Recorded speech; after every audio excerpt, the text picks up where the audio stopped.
जय सिया राम। तो आज हम अपने प्यारे कथा रसिक श्री सीताराम जी को उनके जिन प्यारे भक्त का चरित्र श्रवण कराने वाले हैं।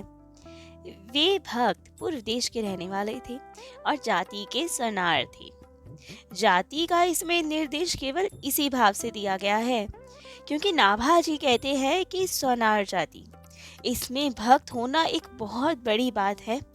यदि सोनारों में भी कोई भक्त हो तो इसमें ठाकुर जी की विशेष कृपा ही माननी चाहिए, क्योंकि वे कहते हैं कि सोनार जाति में बहुत कम भक्त होते हैं, क्योंकि भगवान को भेंट पूजा देना तो दूर और भगवान के आभूषणों में से कुछ न कुछ काट छाट तो कर ही लेते हैं।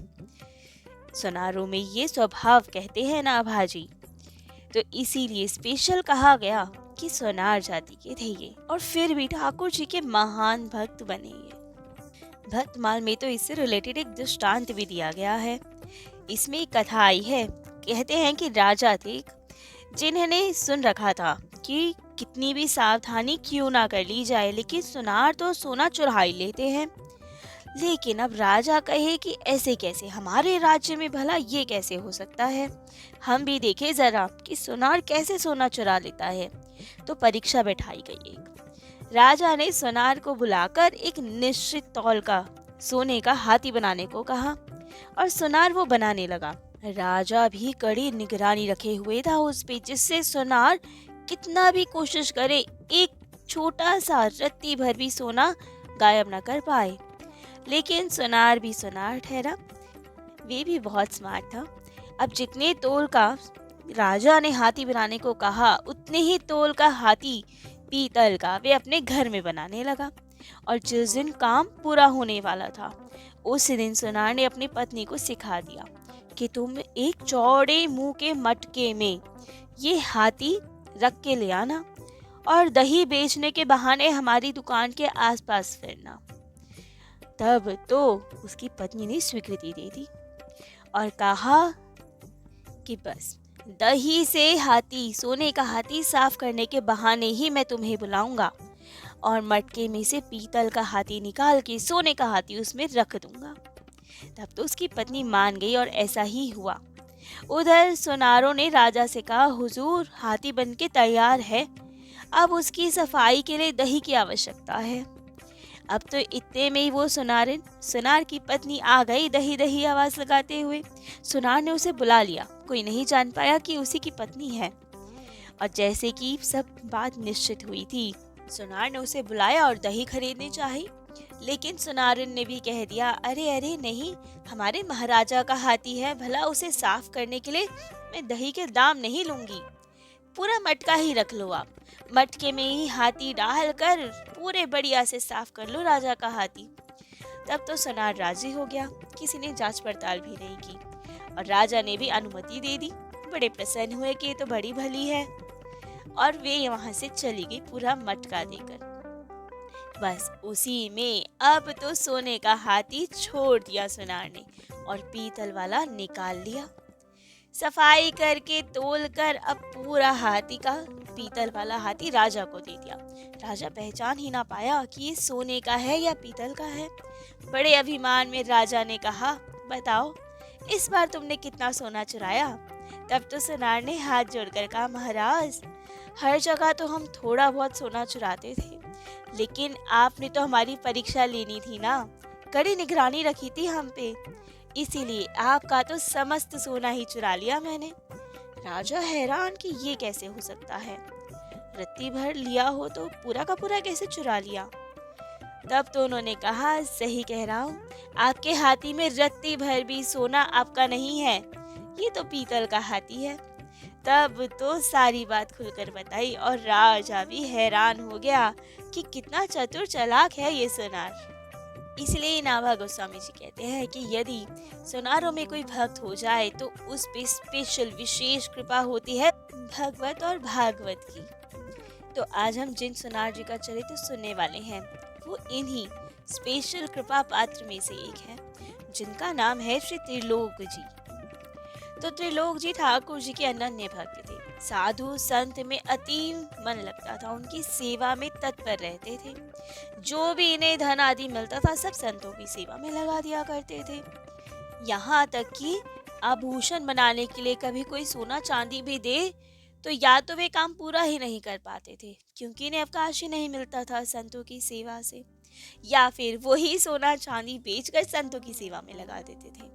तो राजा के पास बहुत शिकायतें जाया करती थी इनकी। लेकिन एक समय की बात, राजा की लड़की का विवाह था। अब उन्होंने बेगार पे सब सुनारों को बुलाया कि हमें इसके लिए पायल बनवानी है, कौन सबसे सुंदर पायल बना सकता है। अब तो सब सुनारों ने हाथ खड़े कर लिए और कहा, हम केवल जाति के सुनार हैं, केवल पेट भरने के लिए ये काम करते हैं। लेकिन यदि कोई सच्चा कारीगर है जिसमें कला है, जो सबसे सुंदर पायल बना सकते हैं, वे तो त्रिलोक सुनार जी ही हैं।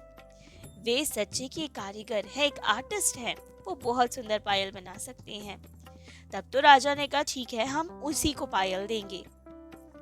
जबकि राजा जानते थे कि उसकी बहुत शिकायतें आती है, काम समय पे पूरा नहीं करता। लेकिन अब राजा की आज्ञा हो गई तो आना पड़ा त्रिलोक जी को और कह दिया कि हाँ हाँ, समय पर आपको पायल मिल जाएगी। लेकिन पायल बनाए तो तब जब समय हो। सारा समय तो संत सेवा में बिताते हैं और खूब आनंद से संत सेवा करते, भूल ही गए कि राजा ने कार्य दिया है। अब जब विवाह को 2 दिन रह गए तब तो राजा ने बुलावा भेजा, पूछा, कितनी बन गई पायल, दिखाओ हमें। अब तो ये बहुत डरे कि क्या करें, पायल तो कुछ भी नहीं बनी। तो इन्होंने कह दिया कि हाँ हाँ, थोड़ा कार्य शेष है, अभी नहीं दिखा सकते आपको, लेकिन विवाह तक मिल जाएगी। अब राजा ने विश्वास करके डांट डपट के भेज दिया कि यदि विवाह तक नहीं मिली तो मृत्युदंड पक्का है तुम्हारा। इन्होंने भी कह दिया हाँ हाँ, तब तक तो मिल जाएगी, और चले आए वापस घर को। लेकिन आकर तो वापस वही हाल, वापस संतों की सेवा में, कथा कीर्तन में ऐसे मग्न हुए कि 2 दिन बीत गए, इन्हें भान ही नहीं रहा। आया विवाह का दिन। अब तो इन्हें याद आया कि क्या करें अब हम, अब तो राजा को वो पायल देनी है, क्या करें, आभूषण कैसे बनाए, एक दिन में तो नहीं बन सकते। बहुत डर गए, सोचा कि क्या करें। तो बस वही किया जो कभी कभी दास ने किया था, एक गली से दूसरी गली, ये हुए रफू चक्कर, जाके वन में बैठ गए, अपने आनंद से भजन करते रहे कि बेकार राजा पकड़वाएगा, मृत्युदंड देगा, संत सेवा छूट जाएगी, अपना भजन करो। खूब आनंद से वन में बैठे हैं, भजन कर रहे हैं, यहाँ किसी को पता ही नहीं सुनार जी तो कहाँ गायब हो गए। अब जब विवाह के दिन हुआ, सिपाही आदि आए, घर में ढूंढा कि सुनार तो है ही नहीं, ना कहीं आभूषण दिखे। तो बस बड़े गुस्सा हुए सब कि जरूर वे काम नहीं करा और भाग गया यहाँ से। लेकिन ठाकुर जी अपने भक्त का अपमान कैसे सहले। जैसे कभी सीन नाई जी के लिए नाई बन गए हमारे ठाकुर जी, कबीर दास जी के लिए आ गए, नरसिंह जी के लिए सांवल शाह बन के आ गए, वैसे ही आज त्रिलोक जी के लिए आज सोनार बनकर ठाकुर जी आ गए। त्रिलोक जी का ही सा वेश बना लिया, अंदर कमरे में से निकले, अद्भुत तेज था मुख पर, प्रसन्न मुख। सिपाही भी देखकर एक बार तो मोहित हो गए। लेकिन तुरंत याद आया, पूछा कि आभूषण कहाँ है राजा की, आज विवाह है राजकुमारी का, आभूषण दो। अब हमारे ठाकुर जी को कौन सा देर लगनी है, माया शक्ति है उनके पास तो बस माया से तुरंत ही अति सुंदर आभूषण बना के तैयार और लेके चले सिपाहियों के साथ। अब ठाकुर जी तो अपनी अद्भुत चाल से, स्वरूप से सबको मोहित करते हुए जा रहे हैं राजा के दरबार में। लेकिन अपने भक्त का मान रखने के लिए उसके जैसा ही तो आचरण करना है, तो जाकर राजा को प्रणाम किया। राजा भी देखकर तो मोहित हो गए और ठाकुर जी ने मुस्कुराकर वही सुंदर सुंदर आभूषण पायल राजा को भेंट की। अब राजा तो पहले ही इनके रूप में मोहित, और ऊपर से आभूषण स्वयं ठाकुर जी द्वारा बनाए गए, तो उसका तो कहना ही क्या था। तो अब तो पायल को देखता ही जाए, कुछ और बोले ही ना। पायल देखे कभी आगे कभी पीछे, बस उसी में ही खो गया, सब सुध बुध भूल बैठा हो राजा, पायल को ही निहारता रह गया। उसका मन ही ना करे आभूषण छोड़ने का।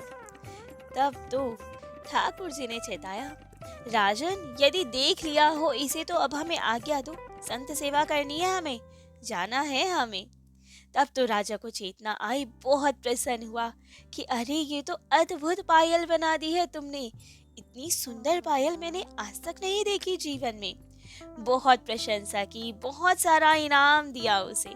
पहले जितनी भी भूल चूक हुई थी, जितनी शिकायतें थी, सब क्षमा कर दी। और ये कहते, हुजूर तभी तो देर लगी ना, लेकिन आप सब तो बस डांटने में लगे रहते हैं।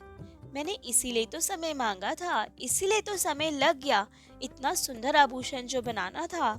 तब तो राजा इनकी हामी में हाँ मिलाए, बहुत सारा इन्हें धन आदि दिया और विदा किया इन्हें।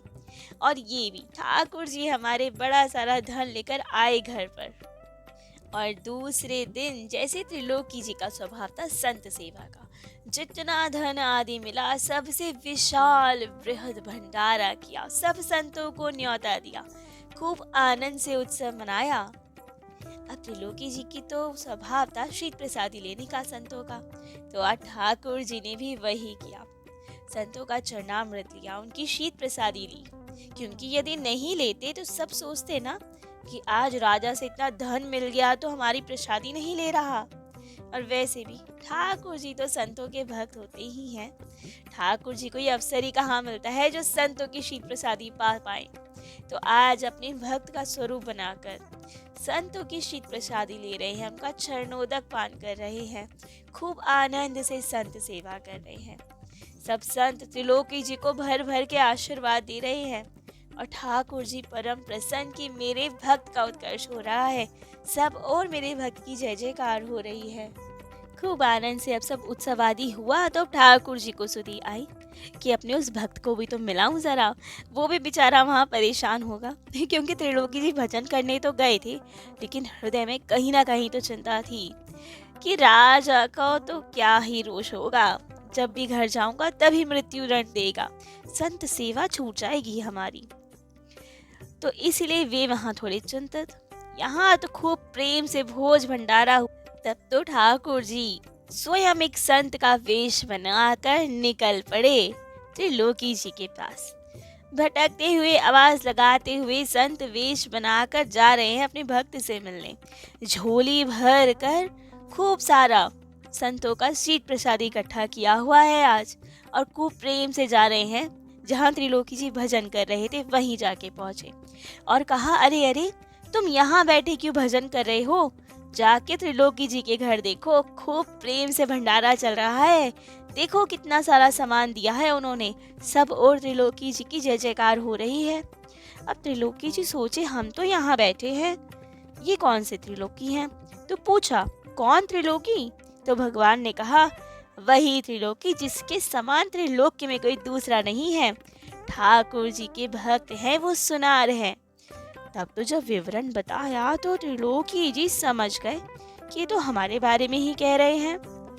तब सोचा कि ये क्या, हम तो यहाँ हैं तो घर पे कौन भंडारा कर रहा है, नया त्रिलोकी कौन आ गया। तब तो ठाकुर जी सब लीला आदि बताकर चल दिए वहां से, और त्रिलोकी जी सोचे कि ये कैसे हो सकता है, हम यहाँ तो पायल कैसे पहुंच गई वहां पे।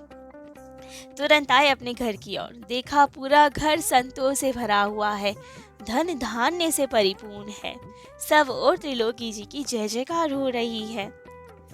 तब तो समझते देर नहीं लगी कि अवश्य ही हमारे ठाकुर जी को ये लीला कर गए। धीरे धीरे सबसे वृत्तांत सुना, तब समझे कि ठाकुर जी तो स्वयं हमारा ही रूप बनाकर आए थे और सब संतों की सेवा करके चले गए। तो ऐसे अद्भुत भक्त थे श्री त्रिलोकी सुनार जी, जिनके लिए स्वयं ठाकुर जी ने उनका रूप धारण किया और सिद्ध किया अपने भक्तों को कि बेशक भक्त हमसे कुछ मांगे या ना मांगे, बस हमारे भरोसे सब छोड़ दे तो स्वयं सार संभार करने ठाकुर जी आते हैं। ठाकुर जी से कुछ मांगना नहीं पड़ता, हमें केवल उनके भरोसे सब छोड़ देना पड़ता है। फिर स्वयं ठाकुर जी जाने और उनका स्वभाव जाने, उनका कार्य है ये सब भक्तों को सार संभार करना। तो आज त्रिलोकी जी का चरित्र तो यहीं विश्राम देते हैं। कल अपने प्यारे कथा रसिक श्री सीताराम जी को उनके अन्य किन्हीं दिव्य प्यारे भक्त का चरित्र श्रवण कराएंगे। आज के लिए इतना ही। जय जय श्री सीताराम।